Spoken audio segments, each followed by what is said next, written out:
For centuries, humans have wondered, who am I really? Modern science joined that quest, aiming to trace the true me inside the folds of the human brain. The expectation? A core, a controller, a definable place where the sense of I lives. But what they found was startling. Not a self, but a system. Not a controller, but coordination. Rather than locating a central operator behind the scenes, researchers uncovered a vast decentralized network. Intricate, self-organizing, profoundly mysterious, thoughts, emotions, intentions, all rising and falling within neural circuits like waves on the surface of a deep, invisible ocean. Imagine entering a cockpit with no pilot, yet the plane flies with astonishing precision. That's your brain. In this view, the self is not an object, it's an appearance, a sensation, born from billions of neurons interacting in patterns too complex to trace, too fluid to pin down. There is no inner executive, no inner narrator issuing commands, just processes, just awareness, observing. And yet, something persists, an undeniable sense of being, a quiet knowing that you are here, present, awake, experiencing. Where does that come from? If the brain is only circuitry, then what is it that's aware of the brain? In this video, we'll explore that question in depth. We'll look beyond neurons and narratives, beyond thought itself, to discover the silent field of awareness in which all of this unfolds. It's not just an explanation, it's an invitation to directly experience what remains when the voice in your head goes quiet. Before we continue, pause for a moment. Have you ever caught yourself observing your own thoughts as if from a distance?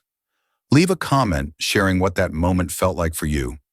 Was it peaceful, strange, unsettling? Your insight might resonate more than you realize. Consciousness isn't created by the brain. It's not a byproduct of neurons firing or chemicals reacting. It is the ever-present field in which all experience unfolds. Thoughts, sensations, memories, perceptions. The brain in this view doesn't produce awareness.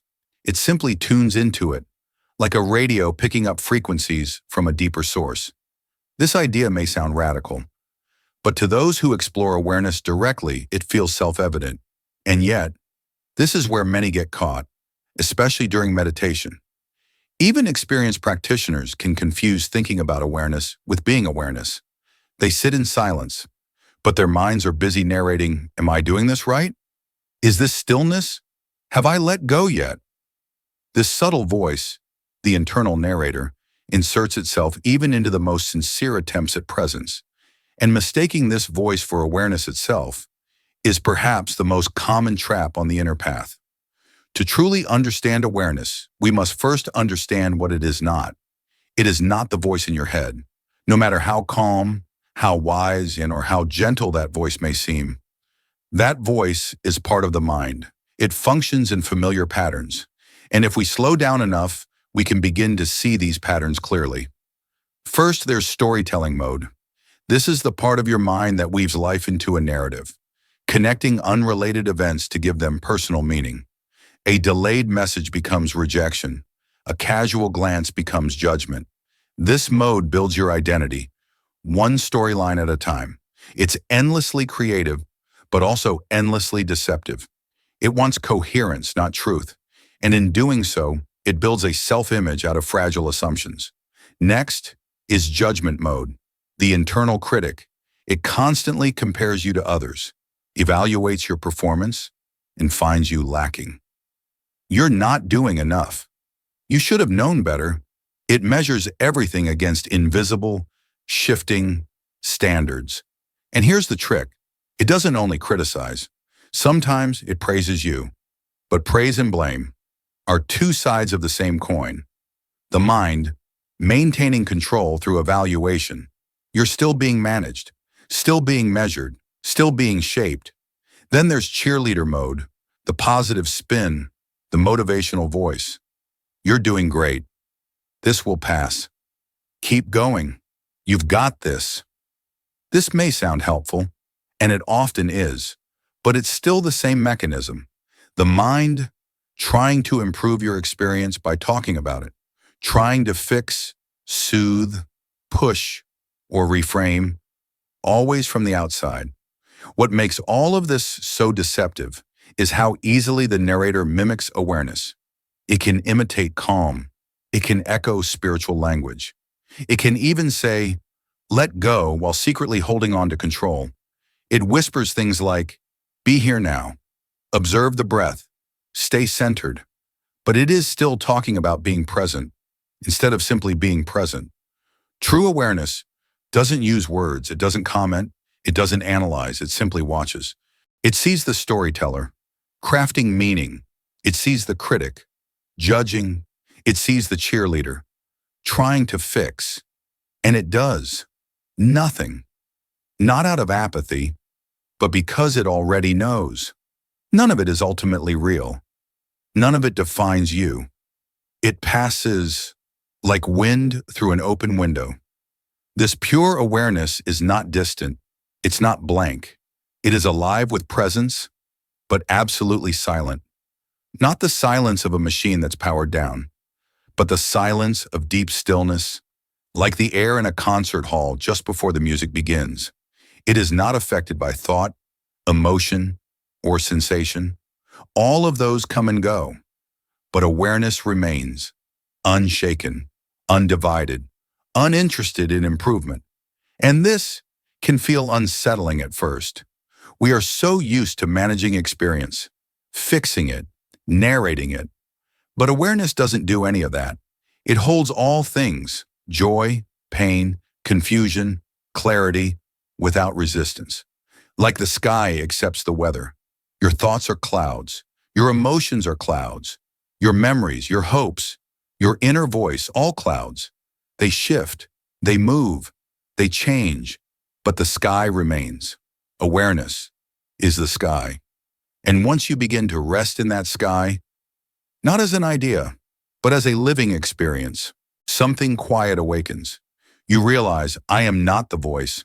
I am the one who hears it. Whether your thoughts are peaceful or chaotic, whether the voice in your head is whispering criticism or encouragement, the awareness behind it all remains unchanged, still, open, silent. And when you begin to rest in that awareness, not just briefly but deeply, again, something quietly extraordinary begins to unfold.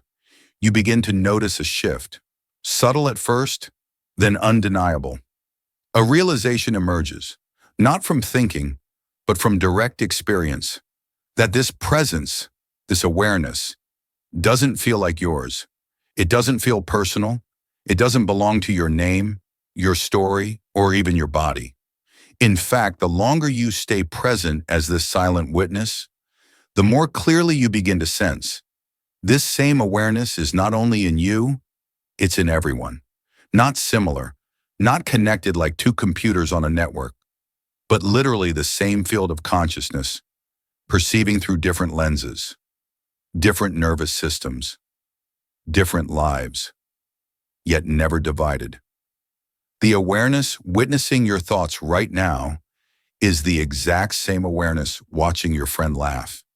The same awareness sitting quietly inside a monk during morning meditation in a Himalayan cave. The same awareness behind the eyes of a stranger sipping coffee in a crowded Berlin train station.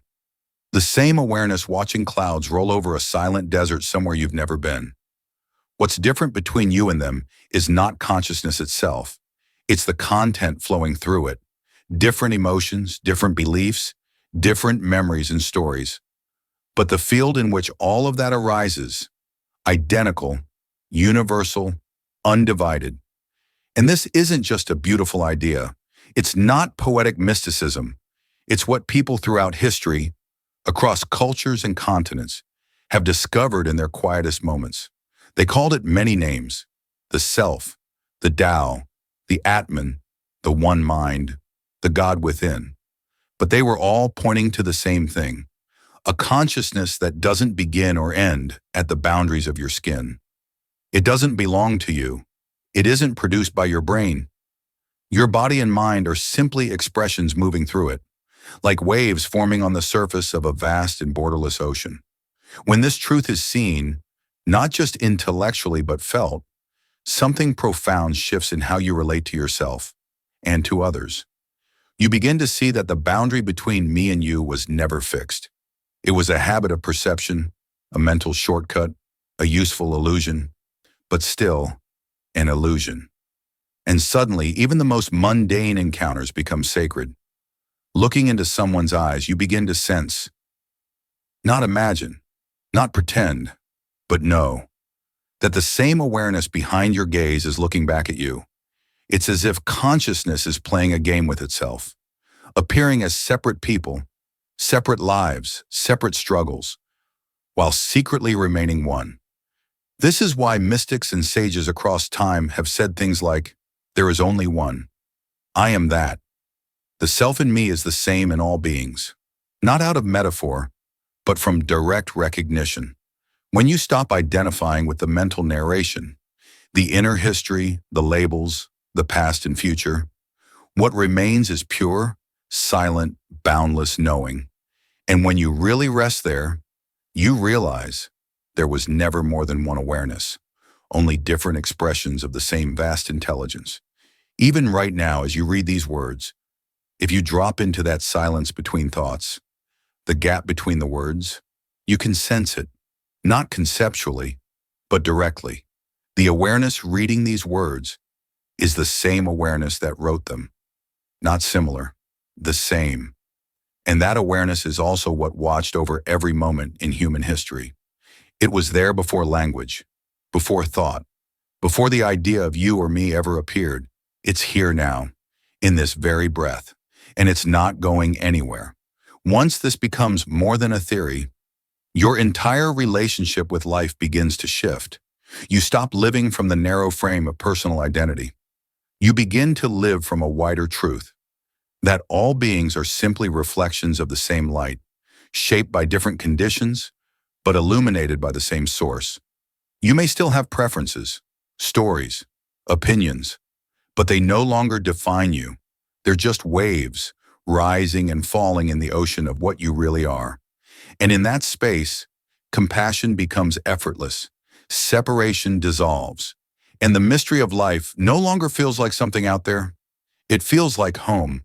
Your internal narrative runs incredibly deep. It didn't arrive out of nowhere. It wasn't randomly assigned. It began long before you were aware of it, in infancy, when you first started forming the earliest distinctions between self and other, between what's me and what's not. This split, subtle but profound, laid the foundation for all future mental conditioning. And it's from this invisible blueprint that your internal voice was shaped. As you grow older, layer upon layer of beliefs start accumulating. Beliefs about your worth, about what you're allowed to feel, about what success means, about how love is earned or denied. These beliefs don't stay abstract. They slowly crystallize into the lens through which you interpret the entire world. And your internal narrative speaks through that lens every single day. What most people don't realize is this: that narrator, that internal voice, isn't you. It's a composite, a voice stitched together from your upbringing, your culture, your traumas, your triumphs. It is the voice of your conditioning. Cultural influence plays a massive role. If you were raised in a society that values competition and individual achievement, your narrative likely sounds like a taskmaster. It compares you to others, pushes you harder, demands that you perform, succeed, improve. If instead you were raised in a culture that prioritizes harmony and collective identity, your narrator may constantly measure how well you conform, how accepted you are, how smoothly you blend in. In both cases, the voice isn't true, it's trained. These cultural programs run so deep they often go unnoticed. They're not questioned because they don't feel like conditioning. They feel like reality, but they aren't reality. They're inherited filters, and they distort what you see, feel, and believe is possible. Then there's family conditioning, perhaps even more influential. The emotional tone of your household becomes internalized. If your caregivers were anxious, you likely developed an internal narrative that scans for danger. If they were critical, your narrative may be harsh and punishing. Even well-meaning parents who praise conditionally or protect excessively can create a narrative that is obsessed with approval and performance.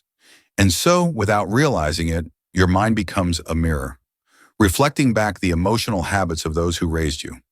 Spiritual and religious conditioning also imprints itself. If you were raised with the belief that you are inherently flawed, your narrator may become morally self-judging, hyper-aware of mistakes, saturated in guilt. If instead you were taught that you are inherently divine, the narrator may adopt a spiritual ego, subtle but dangerous, quietly judging others for not being as conscious or awake as you think you are. All of this shapes your internal dialogue, the stories you tell about yourself, the roles you believe you're playing, the limits you think are real. Now, this doesn't mean the internal narrative is always harmful. With intentional effort, it can become more compassionate, more gentle.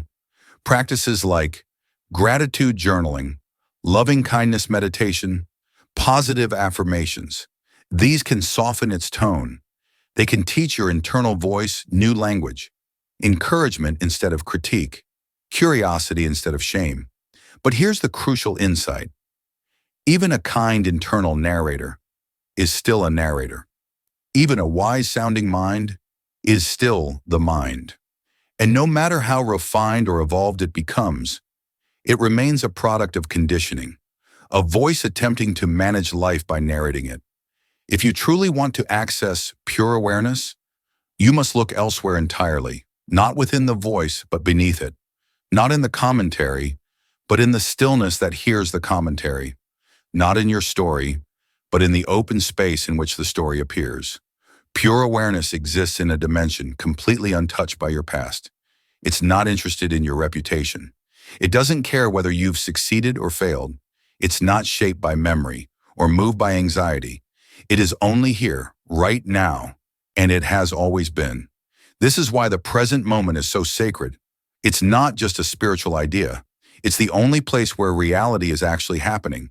Everything else, past or future, is thought. Memory is thought. Imagination is thought. Both arise in the now. Pure awareness is the essence of now. It doesn't anticipate. It doesn't regret. It doesn't comment. It simply is. While the internal narrator analyzes your actions, pure awareness just watches. While the mind asks if you're doing enough, awareness doesn't even pose the question. It doesn't push or pull.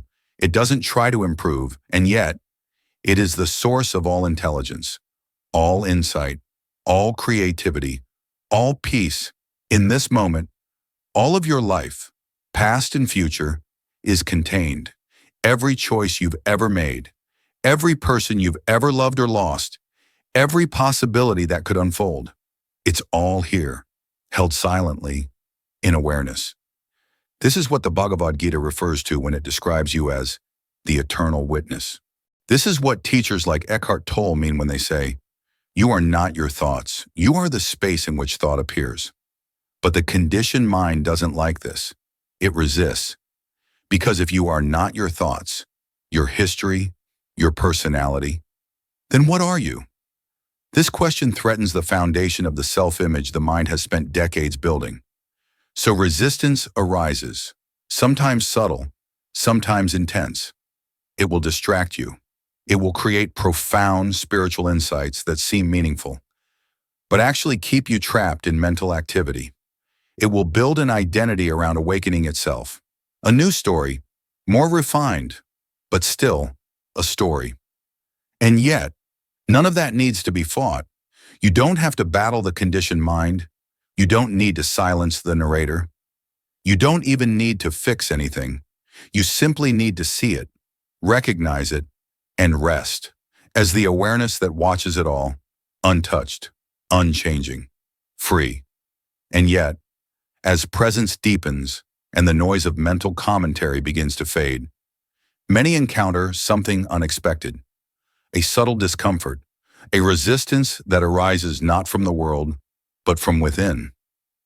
It isn't loud. It doesn't shout or panic. It's more like a shadow that quietly passes through your experience. A vague sense that something is missing.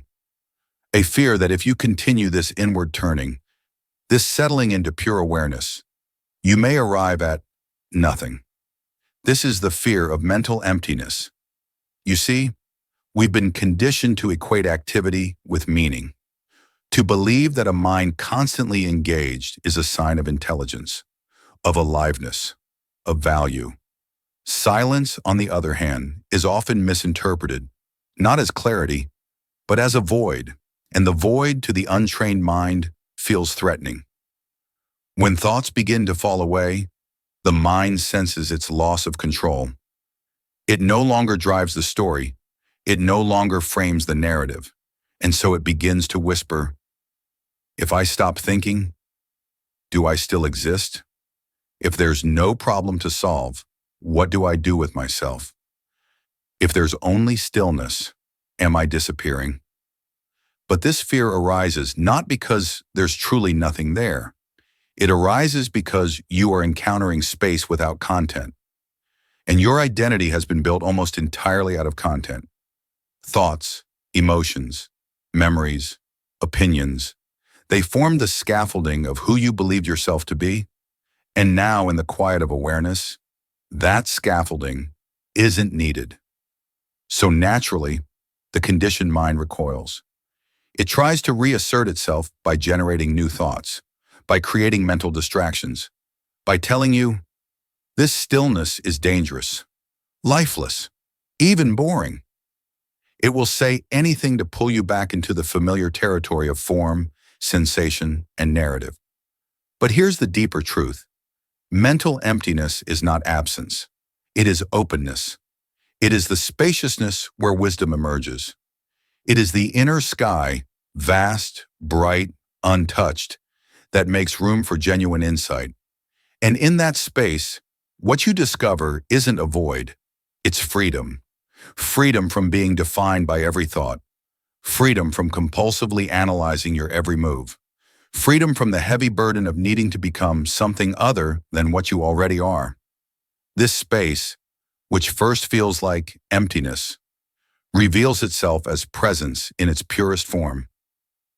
And once you've tasted it, even for a moment, you begin to see you are not losing yourself in the silence. You are meeting yourself for the very first time. You are not vanishing. You are becoming transparent to the truth of your being. You are not drifting into some meaningless abyss. You are arriving home, finally, in the stillness that's been patiently waiting behind every distraction. But let's acknowledge it honestly. This transition can be unsettling, especially at the beginning. The mind, stripped of its constant projects, loses its favorite grip, the sense of doing. And when there's nothing left to do, nowhere to go, nothing to fix, what remains? Just being. And for a mind addicted to stimulation, even being can feel like boredom. But boredom is not emptiness. It's the detox symptoms of the overstimulated self. The modern world has trained us to associate value with movement, productivity, stimulation. So when you first rest in pure awareness, it may feel like you're missing something. You may feel unimportant, invisible, or even anxious. Not because awareness lacks value, but because value has always been defined by how busy, useful, or on you are. Here's the truth. Pure awareness doesn't perform. It doesn't seek approval. It doesn't argue or defend. It simply is. Radiant, still, quiet. And in that quiet, it reflects back to you the real reason for your discomfort. Not that awareness is empty, but that the identity you've built around thinking can't survive without noise. This fear of emptiness is, at its core, the fear of losing the self you were taught to protect. The persona, the mental mask, the me that needs constant maintenance, validation, narration. Without the usual inner chatter, it starts to feel like that me is dissolving. And in many ways, it is. But what replaces it is not nothingness. What remains is a deeper, more authentic presence. One that doesn't need a story to feel whole. One that doesn't need attention to feel real. One that simply rests in itself. This is why so many mystics, sages, and contemplatives throughout history have spoken of emptiness not as a void, but as fullness. A fullness, not of objects, not of ideas, not of activity, but of presence. A presence so complete that it needs nothing to complete it. The fear of mental emptiness arises only when you resist that presence, when you try to impose form onto formlessness, when you expect meaning to come from noise, rather than recognizing it in silence. True peace comes when you stop trying to fill the stillness and allow yourself to become the stillness. Because in that stillness, there is no demand, no lack, no chase, only being. And here's the most paradoxical truth. The more deeply you allow this emptiness, the more alive everything becomes. Suddenly, the most ordinary things shimmer with a subtle light. The way wind moves through trees, the pause between your breaths, the silence after a sentence ends. These moments are no longer in the background. They are the experience. And you begin to see the richness of life was never in the complexity. It was always hidden in the simplicity. In the space you once feared, you now find your freedom. In the quiet you once resisted, you now feel most yourself. Mental emptiness is not the absence of life. It is the clearing in which life reveals itself. Not through effort, but through presence. Not through clinging, but through letting go. You do not need to fear this space. You came from it. You return to it in every moment of surrender, and it welcomes you, endlessly, silently, without judgment. So next time you feel that eerie quiet creeping in, that pause between thoughts, that silence beneath the surface, don't fill it, don't label it, just stay, breathe, and allow yourself to fall open into it. There, in that soft and subtle spaciousness, you may just discover what no thought has ever been able to give you. A peace that needs no reason.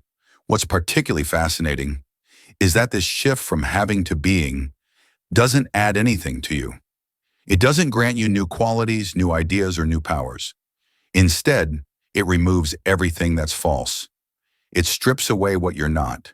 The stories, the roles, the thoughts, the beliefs, the boundaries you unconsciously clung to, until all that remains is what you've always been. Not a person observing life from the outside, but life itself, aware of itself from the inside. The fear of emptiness begins to dissolve here because you realize where there was never emptiness in the way your mind imagined it. Not some cold black void devoid of meaning or structure. What you were calling emptiness was actually boundless freedom, misunderstood by a conditioned mind addicted to form and control. And now in this recognition, the qualities of this so-called void reveal themselves. Stillness, but not stagnation. Silence, but not absence. Spaciousness, but full of possibility. This is where the sacred finally becomes obvious. Not in mystical visions, nor in ancient scriptures, but in the immediacy of your own experience. In the way your breath moves through your body, in the way the world sounds when you're not naming it, in the warm weight of your hands folded in your lap. The sacred is not somewhere else. It is here, in the unspoken intimacy between awareness and what it perceives. And now that you're no longer resisting this space, this groundless ground, it begins to reveal its nature to you, more and more. You are not observing awareness from the outside. You are awareness observing itself. This recognition may come in waves, sometimes clear and radiant, other times clouded or distant. But each time you return to it, the return becomes more natural, less effortful. You stop seeking it as a destination. Instead, you begin to abide in it as your natural condition. And here's where something miraculous begins to unfold. From this resting as awareness, you begin to recognize your role in creation, not as a character in the story, but as the field in which the story arises. Not a passive witness watching the universe from the sidelines, but the very canvas upon which existence paints itself. Every moment of your life, every sensation, thought, emotion, is not just happening to you, it is happening through you. You are not separate from the creative force of reality. You are that force, expressing itself in a form, through a perspective, for a while. This doesn't mean you control reality with your thoughts. It means that your very being is woven into the fabric of creation itself. You are the wave and the ocean, the flame and the fire, the voice and the silence behind the voice. From this recognition, action becomes clearer. Not driven by anxiety or insecurity, but flowing naturally, like water downhill. Not for validation, not for control, but as an effortless expression of the stillness within. This is the quiet revolution at the heart of spiritual realization. The understanding that what you are is not a fragment, not a thinker, not a name, but the infinite appearing as the finite, the timeless taking a brief shape in time, the ungraspable experiencing itself through you. And when this becomes your lived reality, not just an idea or insight, but the atmosphere you dwell in, life stops being a series of problems to solve.